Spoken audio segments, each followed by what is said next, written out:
sallallahu ala Muhammad sallallahu alaihi wasallam sallallahu ala Muhammad sallallahu alaihi wasallam sallallahu ala Muhammad sallallahu alaihi wasallam. Bismillahirrahmanirrahim. Wa ta'allaman ilman yusahihu ta'atan wa aqidatan wa muzakil qalba asqula. Hadhi salasatu fardu ainin fa'arifan wa'amal biha tahsul najatun wa'atala.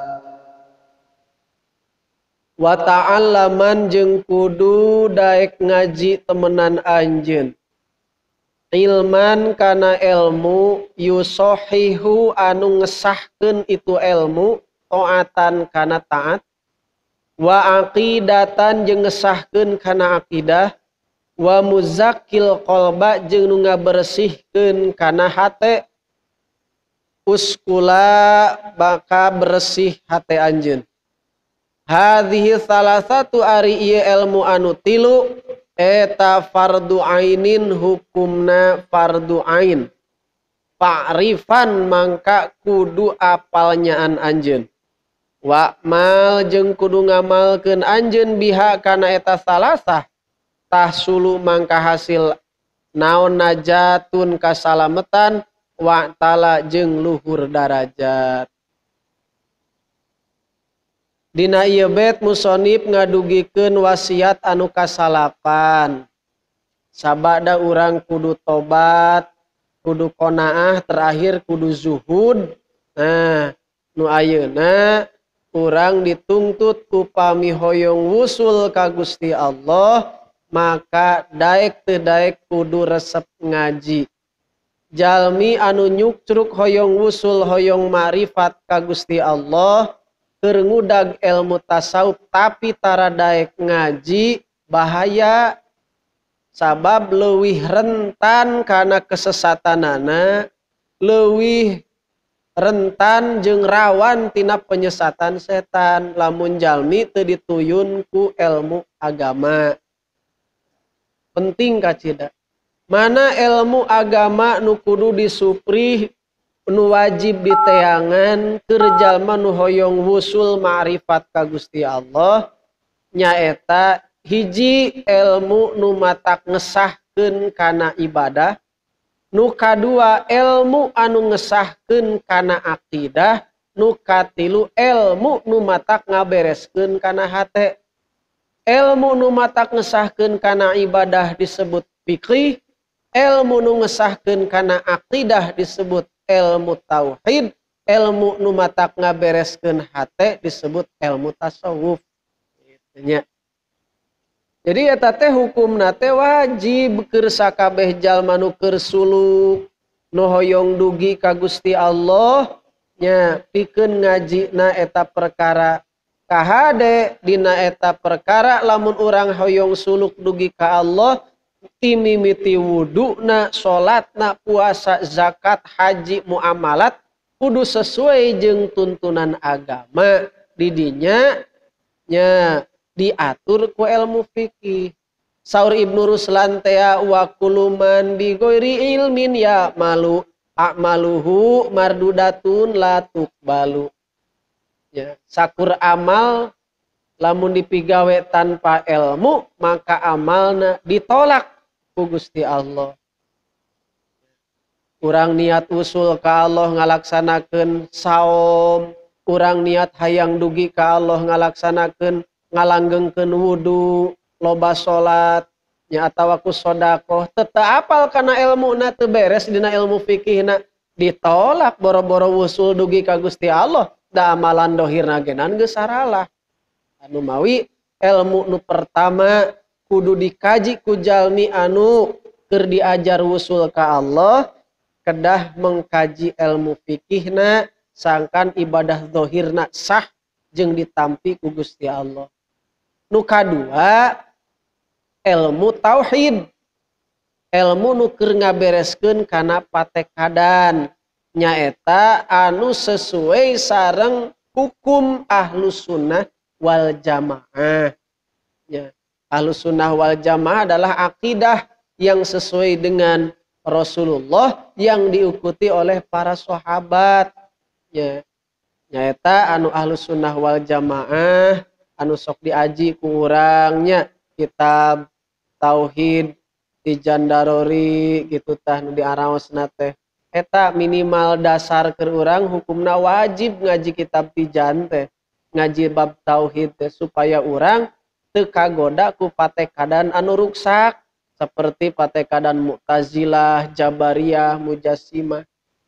Mu'tazilah itu lebih kepada logika. Pangeran teh dilogikakeun gitu, dilogis-logiskeun jeung akal. Kaharti bae diimani, teu kaharti mah teu diimani. Ya. Agama teh kudu nu sesuai jeung logika we si Mu'tazilah. Ai Jabariyah eta mah ngahakekat teuing si eta mah sagala ge ku Allah lain ku urang. Ya. Jadi maksiat genan teu kudu ditobatan si eta mah da ku Allah ieu dikersakeun ku Allah teu kudu tobat. Jabariyah nu kitu ngaranna. Aya de Mujassimah mah sok ngajisimkeun Allah. Sok dipraktekeun Allah turun ti langit, dipraktekeun turun tina kursi kikituan tah. Allah teh ngawur-ngawur rahmat kitu dicontohkeun. Eta Mujassimah. Ya. Allah ngagaduhan panangan jiga urang we kieu tah eta Mujassimah. Ya. Kahade teu salamet lamun urang sadaya gaduh patekadan sapertos kitu. Nu mawi wajib hukumna urang mengkaji ilmu tauhid sangkan lurus sesuai dengan keyakinan Ahlus Sunnah wal Jamaah. Nu katilu ilmu nu wajib digali ku urang teh nyaeta ilmu tasawuf, ilmu pikeun nganyahokeun kumaha sangkan hate urang bersih. Ya. Sabab urang ahli dina bidang ilmu fikih tapi urang teu bisa ngabersihan hate bakal terjerumus kana akhlak anu goreng. Aya takabur gara-gara urang alus ibadahna aya takabur. Atawa ibadahna mah alus tapi kacampuran kuria. Atawa ilmuna aya ngan aya hasudan, aya kadedemes jeung sajabina tina mang pirang-pirang panyakit hate. Nah, maka tilu ilmu eta sadayana hukumna fardu ain. Bila mana jalmi nya nyukruk kana jalan kawalian hoyong diangken janten kakasih Allah wayahna syarat wajib keur eta jalmi kudu mengkaji fikih tauhid sareng tasawufna. Teu tiasa ditinggalkeun salah sahijina nu tilu ilmu eta mah wajib dimiliki. Memawi kadang urang sok ngadangu geuningan Buya Uci tong waka kana torekat ari tara ngaji mah itunya tong waka-waka asup kana torekat cenah ari urang teu nyaho ilmu fikih nama sabab dina katerangan ieu oge kitu mun jalmi hoyong wusul ka Gusti Allah ulah nyadugikan ninggalkeun milari ilmu tina bab anu tilu teh kahade ibadah sing bener akidahna sing lempeng hate sing bersih eta janten syarat hoyong dugi ka Gusti Allah. Ari ngacaprak urang hoyong wusul ka Allah, hoyong ma'rifat ka Allah sementara pangajian oge tara eta teh nya wayahna meureunnan duka kumaha sesah sabab henteu melalui prosedur gitunya tidak melalui non SOP eta teh tidak mengikuti karena prosedurna wayahna cenah kedah ngaji heula.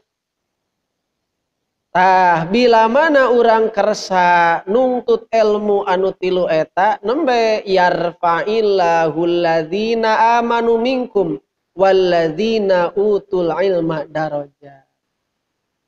Allah baris ngangkat teu kakarang ngangkat naik dugi keur saha keur jalma nu iman jeung jalma nu daek neangan ilmu.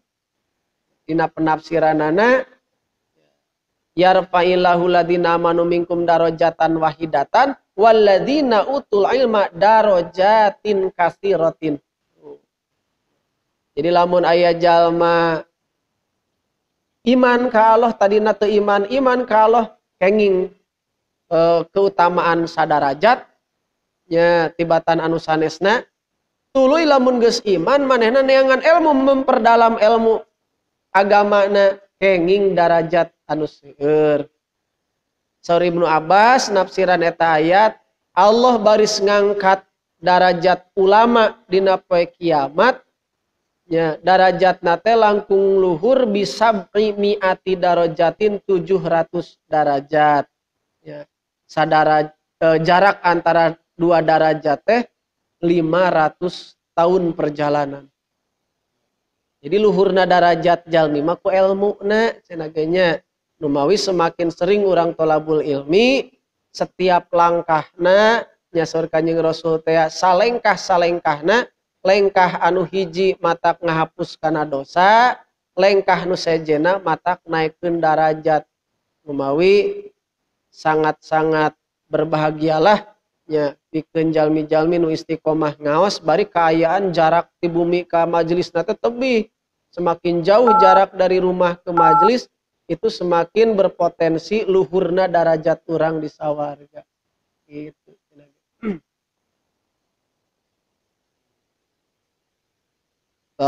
Wallahu a'lam bishawab.